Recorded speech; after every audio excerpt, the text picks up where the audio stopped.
Welcome back to the ARKAST podcast where we talk to all of the podcast creators that are going to be coming to ARKAST. This is sort of a special episode. We're speaking to some of our main speakers and panelists that are going to be at the event on September 7th. And with me today is a special guest, Larry Roberts with Red Hat Media and the Branded Podcast. Larry, hey, how are you? Great, man. I appreciate you having me here. This is awesome. Absolutely, for sure. Can you tell us a little bit about what it is that you do, just surface level? Yeah, man. I mean, at the very surface is with my Branded Podcast and my co-host of Branded, Sarah Losi. I launched Branded Podcast. We work with entrepreneurs and businesses to launch podcasts that are branded with their business brand or their personal brand and help them get their message out and help them grow their audience, grow their community, and establish their brand through the power of podcasting. Amazing. And I'm sure that comes in useful. So you're talking to businesses about their branding, but I mean you yourself have to brand your own podcast, I'm sure. And like when I think of your podcast, I always think of, because I looked it up. There's several different branded, podcasts by There's name. a couple. You know what I mean? But, yeah. Right. Because I tried to tag you the other day in a post, and I was like, "There's so many here," but yours stands out because I mean it's. The sticker, it looks like stickers to me. It looks like it does look like stickers. Yes. The word yes. branded stickers that are just sort of stacked up against each other. So it sticks in my mind because I'm a marketing person, and it was colorful and it was, it hit me in just the right way. Sure. So I guess, how did you get started on this whole journey of podcasting? Dude, in all honesty, I mean, I started podcasting in 2014 and I started podcasting after coming out of rehab. I went into rehab in 2013 for alcohol. And when I came out in 14, I was like, oh, wow, this sober life is kind of interesting. What do I do? And, and I've always been a massive fight fan. My background is in martial arts. I used to own my own karate school and all that fun stuff. So MMA and all that fun stuff was at the forefront of my thought process with everything. And so a friend of mine goes, dude, you watch the UFC. You've always watched the UFC. So you know who Joe Rogan is. You got to check out this Joe Rogan podcast. And I'm like, dude, I don't have time for a podcast. I'm way too busy doing other things. But I eventually listened to the Joe Rogan podcast. And what happened is there were two comedians that were on there. It was Tony Hinchcliffe and Joey Diaz. And they're two very mainstream comedians right now. Tony Hinchcliffe actually has one of the most popular live podcasts in the world called Kill Tony right now. And I just fell in love with the medium, because I turned 51 in August. Okay. So I'll be 51 when I come there to ARKAST. And so I grew up in the 80s, and the comedy that I grew up with was a little more, well, we call it blue in the industry, but it's a little more aggressive maybe than some of the comedy we hear today. And actually, I'm seeing a resurgence. If you ever watch like Tom Segura or any of the mainstream cat daddies that are out there right now, Bert Kreischer, they're kind of reliving that 80s heyday of comedy, and it's very similar. But I heard Tony Hinchcliffe and I heard Joey Diaz, and I was like, oh my God, I can say those jokes on a podcast and not get in trouble. This is so cool. So I immediately reached out to a friend of mine who was an open micer here in the Dallas-Fort Worth Metroplex. And I said, dude, we got to start this podcast thing. And so we did. I bought the absolute worst mic you could possibly buy for a podcast. It was a Blue is the brand name, Blue Snowball. And it literally looks like a ball. It's white, so they call it a snowball. Yep. It's about the size of a softball. And not knowing anything, not knowing how to work a mic, not knowing any kind of etiquette with a mic, not knowing anything, myself and Jamie Gravitt, who is crushing it on the comedy scene right now, we sat there in my den right on the other side of the wall here, and we held that Yeti snowball in our hands, and we would whisper our first words, and we would say something about our podcast, and we gently hand that microphone off to one another. So we were sitting there literally cupping this Yeti snowball microphone back and forth, and that was my very first ever podcast. So we improved over time, and I jumped in there and I started figuring out exactly what makes a podcast. So I started consuming content from Cliff Ravenscraft and from Pat Flynn and from John Lee Dumas. These were all the cat daddies back in the day, and I started learning about the industry. And honestly, I think it was just by the content itself. the podcast grew, and it was literally, to this day, it was still my most popular podcast that I've ever had. We had thousands of downloads per episode. It was amazing. We took the show to a live stage show even, and over the years, that stage show evolved into an open mic here in the Dallas-Fort Worth Metroplex. And for several years, it was the largest comedy open mic in Dallas-Fort Worth outside of the comedy clubs. So we managed to dial in and find that audience.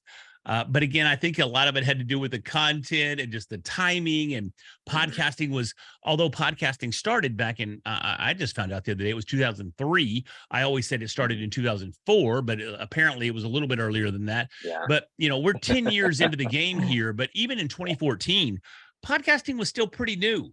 Not a lot of people were consuming podcasts on a regular basis, and people were just learning what that term was. So I think because of the timing, because of the content, it was just timing, and everything came together to make this podcast as amazing as it was. And we had a lot of success with that podcast. But at the same time, I was also in corporate America, and I had been with this company for X number of years, and they were even with me through all my rehab and all my nonsense that I put them through over the years. They stuck with me, and they finally called me in because even the innuendo of our, even the name of our show was an innuendo.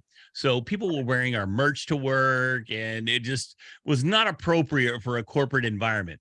And I did get called into HR, and they're like, dude, either the show has to go or you got to pack your bags. It's just that simple. Yeah. So I ended up killing that show and starting another podcast. And I called it Readily Random at the time because I just wanted to talk to whoever. I had that Joe Rogan syndrome that a lot of podcasters have today, thinking they can talk to whoever they want to talk to. Mm-hmm. They can talk for as long as they want to talk. They can do whatever they want, and people are going to listen. But I found out the hard way that no one cares. I'm not Joe Rogan. I don't have that freedom to talk to whoever I want to. I need to find a niche. I need to find a focus, and I need to find a very specific audience. And it took me a couple of years to come to that realization, but eventually I did. But during that time, I'm not going to lie, dude, I had some killer conversations with a lot of people. I talked with NFL Hall of Famers. I talked with motivational speakers. I talked to actors. I talked to, and this is just a little insight into Lair, I do enjoy origami from time to time. Okay, don't judge me. But I actually got to talk to the premier origami artist in the United States. He's an MIT mathematics professor. And I learned that origami isn't just folding paper. There's a whole lot of really complex math that's involved there too. But no one cared. No one cared. Yeah. No one listened. No one tuned in. It was just me. And while I had a blast, I also had these delusions of grandeur. I wanted my show to go big time, but I didn't know how to do it. And I struggled and I struggled and I struggled. And then I finally realized, once I started getting involved in the podcast community, once I started going to events like ARKAST, I started going to Podfest, I started going to Podcast Movement, and I started going to local podcast meetups. I started understanding the medium. I started learning, here's what you have to do to find an audience and to establish your show. So that's what got me to where I'm at today. Amazing. What was going to some of those like podcast movement and Podfest? What was that doing to you? What did it show you that disproved what you thought you believed in?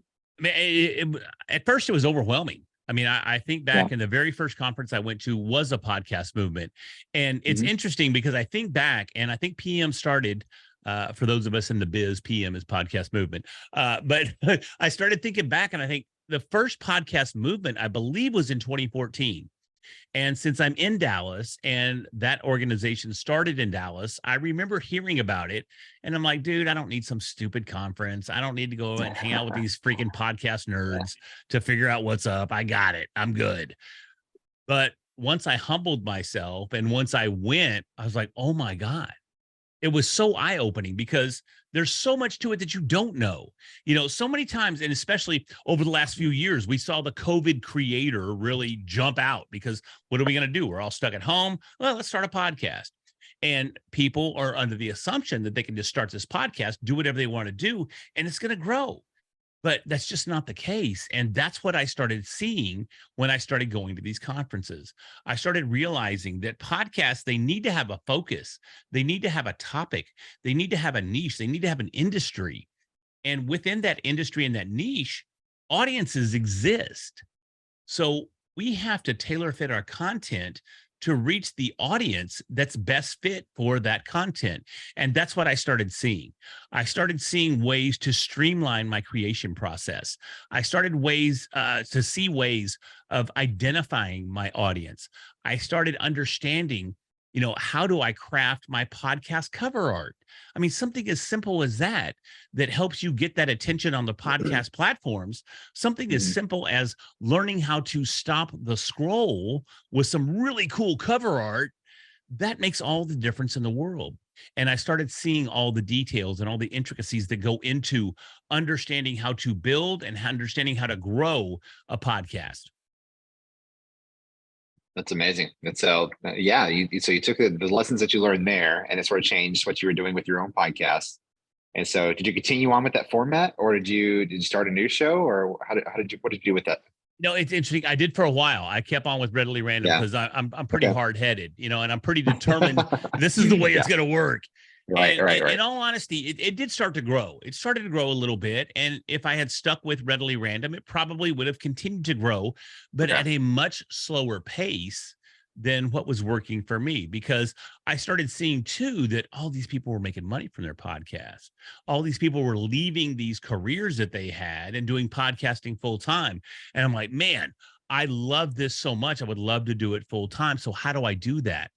And a lot of people, they want to monetize their shows, but so many times people that want to monetize their shows, they also want to monetize it directly.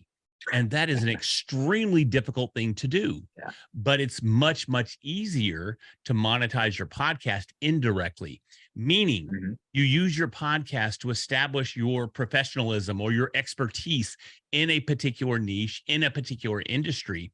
And then you leverage that to do things like, well, write a book or write a course or start speaking or start teaching. There's all Mhm. these other avenues that open up for you once you have that podcast. And a lot of people think, man, I need all these thousands and thousands of downloads. And especially today, that's extremely, I'll say it again, extremely difficult to do. Yeah. The average podcast right now pulls down about 125 downloads per episode. And everybody else has these tens of thousands of downloads, delusions of grandeur that just don't happen. But that doesn't mean you can't monetize your show. So I had to learn that as well. I had to learn how to indirectly monetize my podcast. And my podcast opened doors for me to start speaking. And then I started speaking on these little virtual events, small virtual events where Mhm. literally nobody showed up. Most of these virtual events that I spoke at, Yeah. they took place on a Saturday or a Sunday morning most of the time, and Mhm. most of them they were live streamed on Facebook. And I don't know if you've ever been live on Facebook, but if you look in that top left hand corner when you're live on Facebook, you can see Right. how many people are there, right? Yeah. And Yes. 99% of the time, I looked up there and I saw the goose egg, and that Yeah. sucked. But what sucked even more is when I saw that one pop up every once in a while, and then they dropped off, and I was like, "Oh my Yeah. god, what did I say? Why didn't Right. they stay?" But that's the kind of shows that I started speaking on, and of course, I'm speaking for free. I'm giving Mhm. my time, but I'm putting as much effort and as much insight into those talks as I do today when I get paid to get on stage. But it was a progression. It was time. I built that business. I built that credibility. I built that opportunity, and I built it all through my podcast. I wouldn't be speaking today on stages if it wasn't for the podcast. I wouldn't know how to get on a microphone and convey a message if it wasn't for the podcast. Now, granted, I've invested a lot over the years too in Toastmasters, and I've taken voiceover lessons, and I've taken acting lessons, and I've taken speech classes, and I have two different speech coaches. So Mhm. I continue to invest in what I'm doing, but it all started with the podcast. And that's what so many people fail to see.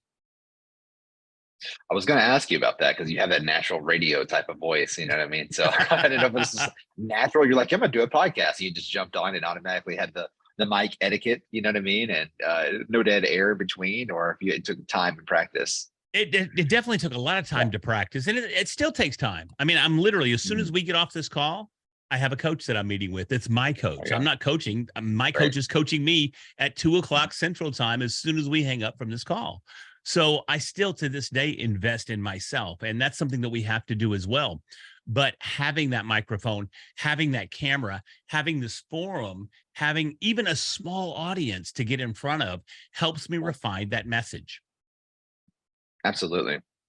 And I think you brought up something that was something a lot of people who are getting into podcasting, who have an idea for podcasting, they don't really understand or grasp. They get that sort of fever to be an influencer, and they think that the podcast is going to be the one thing that makes them shoot over the moon, and they're going to make all the money they need, and then that's going to launch them into something else. But you made a great point about using it as a tool, not necessarily like a stepping stone, but like it's something that you use to amplify your voice, building up your own personal brand, and then you can build that out into, like you said, speaking engagements, or to use it to gain clients, whatever I like that episode where you were talking about the ROI. I Yeah. don't know if you coined that or not, but I've been using it ever since. When I talk to people, I'm like, that's genius. It's so genius. Yeah.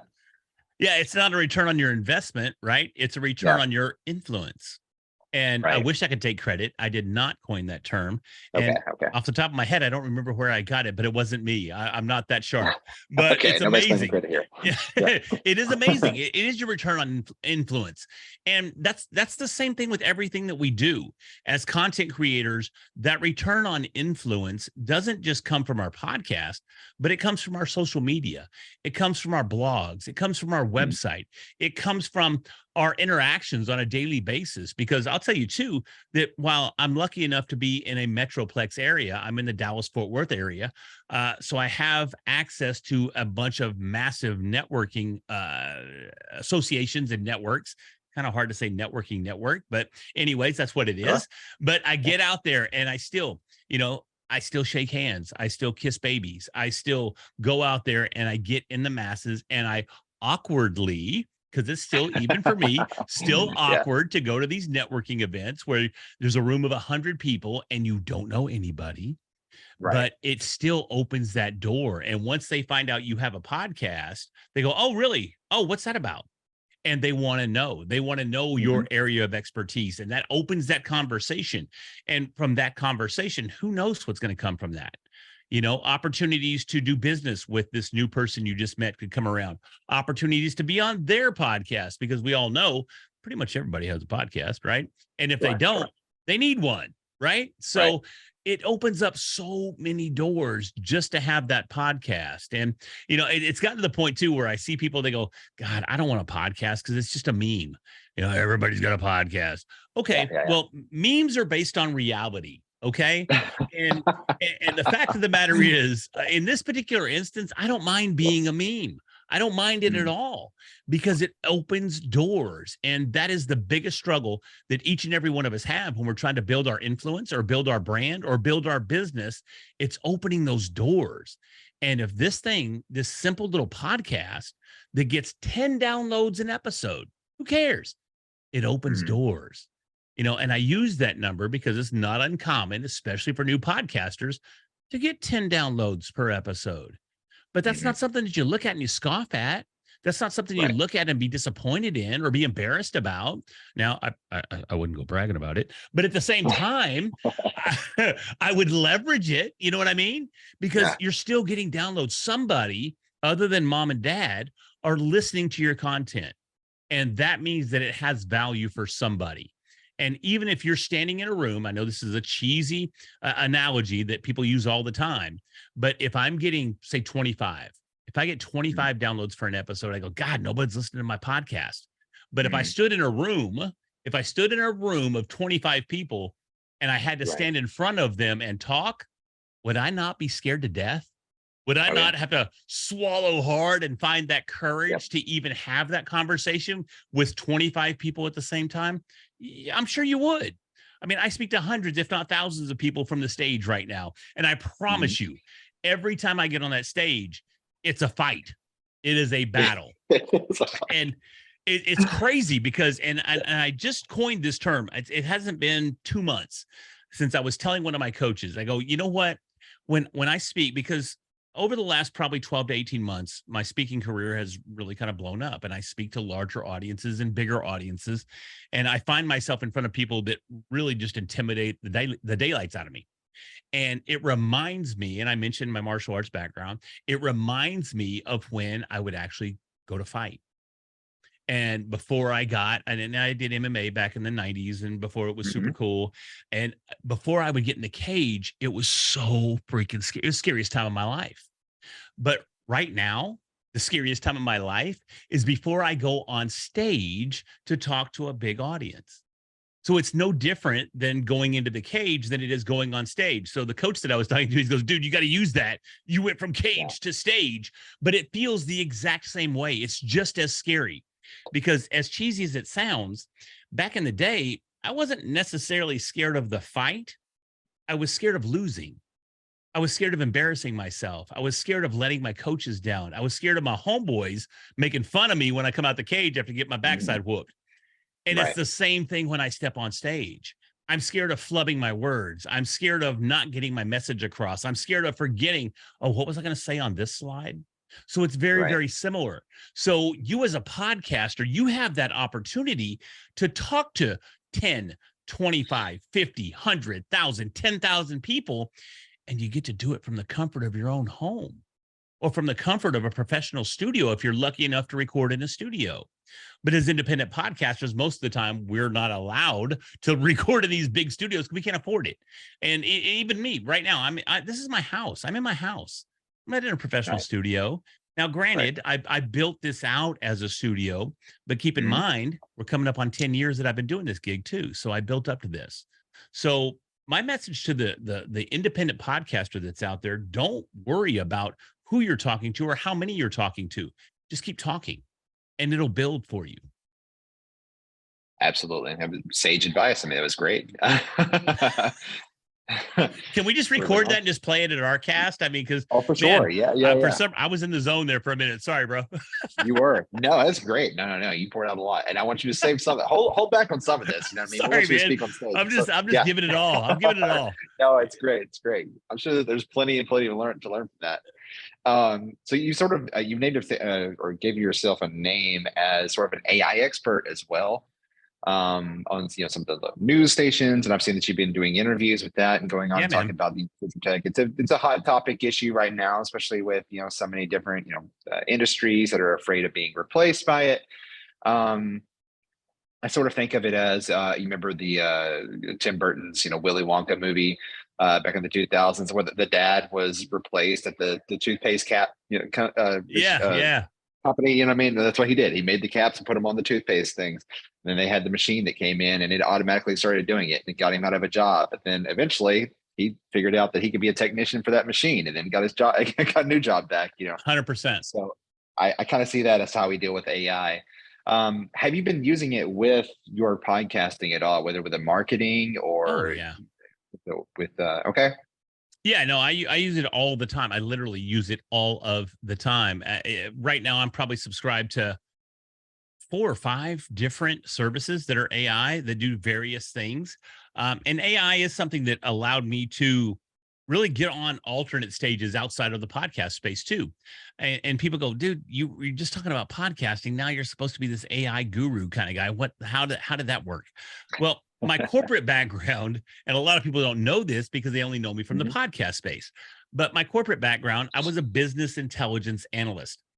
And I was in IT the whole time. So data and predictive analytics and that sort of thing, programming, that's all my background.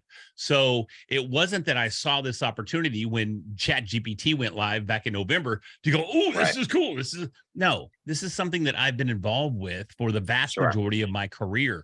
I've got 20 years experience in an IT field, and when this came out, I did see the opportunity to go, oh my God, this is exactly what we need. AI is something that can help streamline the process for the independent podcaster, because Mhm. what we do, podcasting, and a lot of people, they stumble into this. They go, I'm going to start a podcast.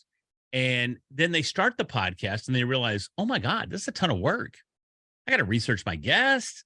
I got to prep the episode. I got to record. I got to edit. I got to market. I got to do graphics. I got to do this social media nonsense. And it's a freaking job. So what Yes. AI has done is opened up an opportunity for the independent podcaster to get more of that work done in a shorter amount of time. Because most podcasters, especially the independent podcaster, they got a full-time job. Most of them have a full-time family. So you got a family, you have a career. Now you're trying to grow this podcast. Well, AI has opened up the opportunity to streamline a lot of that and take some of that workload off. And that was one of the biggest things that I saw when ChatGPT broke on the scene. And I was just lucky. I really did get lucky in the fact that I speak at Podfest and I co-promote Podfest. It's the Mhm. largest independent podcasters conference in the world. Literally, we have Guinness World Records that we set for largest virtual podcasting conference over the span of a week. Over 6,000 people in attendance, unique visitors. So, I mean, it's a massive conference for independent podcasters. And I had the opportunity this past January to talk about ChatGPT from the stage. So Wow. ChatGPT's been out 8 weeks, if that, 7, 8 weeks at the time. And I happen to be the guy that got to talk about it first in the podcast space. So from a timing perspective, yeah, it was ideal. It was perfect. And I was very lucky and very blessed to have that opportunity to be the first one to come out at a massive conference and have that Mhm. discussion.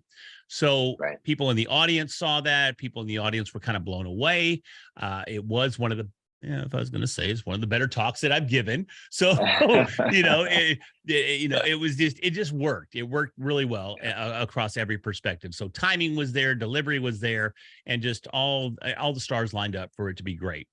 And it established me as a leader, or a thought leader at least, in the Sure. podcast AI space, and that's opened up tremendous doors throughout the year. That's amazing. So what all would you suggest, somebody that's starting out in podcasting, what would you suggest that they start implementing with AI? If they're familiar with Chat GPT, that's the big one, right? But there are plenty of others. Yeah, I mean, there's so many different platforms that are out there. There's Capshow and ChatGPT. Capshow's amazing. I Mhm. happen to know the developer of Capshow, Deidre Shin. She's Okay. amazing. So I don't have any affiliate links or anything like that. She's just a great person, and the software is next level. It's really awesome. Cast Magic is another amazing platform that's great as well. That will help you. You can upload your episodes. It'll transcribe your episodes. It'll write show notes for you. It'll give you options for show titles. It'll do a lot of the thinking that we typically have to do for you. So instead of having to spend time on going, man, how can I develop an SEO rich title for this episode? How can I Sure. develop SEO rich show notes for this episode? How can I publish this episode and make sure that when the web crawlers are out there, they come across my episode for these keywords and these key phrases that are relevant to the topic, so that if somebody's searching for a topic, my episode gets served up. It does all that for you. And that is so beneficial, especially for the person that, once again, has a full-time job, has a full-time family, that is really trying to do their best for their podcast. So leveraging these tools, I can't recommend it enough. And I wish these tools had been around back in 2014. It would have been amazing. So regardless of what the tool is right now, I don't know of any tools that are quote unquote bad. They offer different functionality. They have, some have Mhm. features that others don't have, and vice versa. So Sure. find a tool that fits within your budget, that works for you, and start leveraging it. But you were talking about the Willy Wonka gig and dad being replaced, and people right Yes. now, they're scared to death of being replaced by Mhm. AI. They are. And Gary Vaynerchuk, he Yeah. coined it, and he said it better than anybody. It's not going to be AI that replaces people. It's going to be people that understand how to use AI that's going to replace people. So we owe it to ourselves to not run from this technology, not hide from the technology, but to embrace the technology, understand it at least to the point that we can use it from a functional perspective. You don't have to know how to write code. You don't have to know how to write your own chatbot application or any of that nonsense, but understand what's there in your industry and your niche and understand how to use it to your advantage. And honestly, you're kind of selling yourself short if you don't right now, because I promise you, similar podcasts and your competitors, they're all using it. For sure. And I think it's funny. It's such a hot topic, that it's just an easy thing for, Hollywood to use as a plot device, to be the Sure. main, the main Well, it's all fun and games antagonist. till the Terminators get here, right? I mean, Right. And so, yeah, we're all familiar with it. Like, it's made a come around because it's such a hot topic. So now we have Mission Impossible, Fast and Furious, like all of the latest ones that have come out this past summer, like they have all just been like the bad guy is AI. of course. Um, just to feed the fear, and it's just an easy one to draw on people. But you're saying, don't get caught up in that, because this is a tool that we could absolutely use. It's not Skynet. No, it's not Skynet at all. And there's a huge difference. And the mainstream media, they don't really tell us this. There's a big difference between the Yeah. generative AI that we as content creators are using and the AGI, which is kind of the scary stuff. It's the artificial general intelligence that is kind of self-learning. That's the Skynet type stuff that we really need to be concerned about. But this generative stuff that helps us, establish a blog post or write show notes, that stuff's just amazing, and it helps us. And I just spoke in Florida about this a couple of weeks ago. I think it was last week, where people are like, "Oh my God, it's really going to replace me as a copywriter," and it's really not, because while we can fine tune ChatGPT and we can have it talking in our voice to a certain degree, it's still not us. It still doesn't have that real human emotion. So what I coach people on when it comes to using AI is you just use it as a starting point. Everything, honestly, everything, and maybe I'm exposing myself here. Everything I do, I start with ChatGPT, and Mhm. I've fine tuned a chat within ChatGPT, and now you've got some standard instructions that you can actually populate in ChatGPT as well that Yeah. establishes the baseline for your conversations. Some custom instructions is what they call it. But I actually took a chat and I fine tuned it to the voice of, okay, here we go. I'm giving away everything. I said, combine the voice of Gary Vee, Alex Hormozy, and Grant Cardone. Okay, so combine their three voices and rewrite whatever I write in their combined voice. And I mean, it kind of sounds like me. I do tend to use a Mhm. little profanity from time to time. I do think I'm still 25 instead of 51. So I do try to speak with a little slang. I try to just Yeah. connect to a younger demographic. I mean, hell, we're not going to get into it, but that's how the red hat was born, honestly. But I use that, and then I take it in. It's a little too wacky. I mean, it's a little too Gary Sure. Vee-ish. So I just take that, though, and I change a few words. I change a few sentences and just update it a little bit to my real voice. And then I use that. But you have to understand how much time that saves me, how much Yeah. inspiration that gives Mhm. me. I go, oh, cool, this is great. And then I just kind of, the keyboard just starts, I just light it up and we go to. Right. So that's what these AI tools, man, these Yeah. AI tools are for. They're not the answer. They're just direction. So Mhm. leverage them and take advantage of the opportunity to streamline what you're doing. Absolutely. Larry, we were looking forward to having you here, at ARKAST on September 7th. Is this going to be your first time in Arkansas, or Dude, have you been here totally. before? Yes, it's so crazy Yeah. because I grew up in Texas. I mean, I'm from Texas. I was born Right. in Denison, Texas, which is right on the border of Texas and Sure. Oklahoma. And I'm right there. And, Arkansas is not that far away from Right. where I was born, but I have never, ever been to Arkansas. So when you and I connected, I was like, oh, okay, Mhm. well, this will be cool. I get to go to a new state. So I'm super stoked about it. It's awesome. A great foreign land for you to explore. We'll I see, just, man. I'm from Texas too, and it's Tyler, what I mean? And Okay, yeah. I went back down to Houston to record a podcast this past weekend, and yeah, it's a different world, but I mean, it's going to be fun. And something you said earlier about, how it's sort of a meme that everybody has a podcast. And I think that's how some people feel about that. Here, it's not so much because everybody has a podcast. It's because it's still it's a newer industry to this state.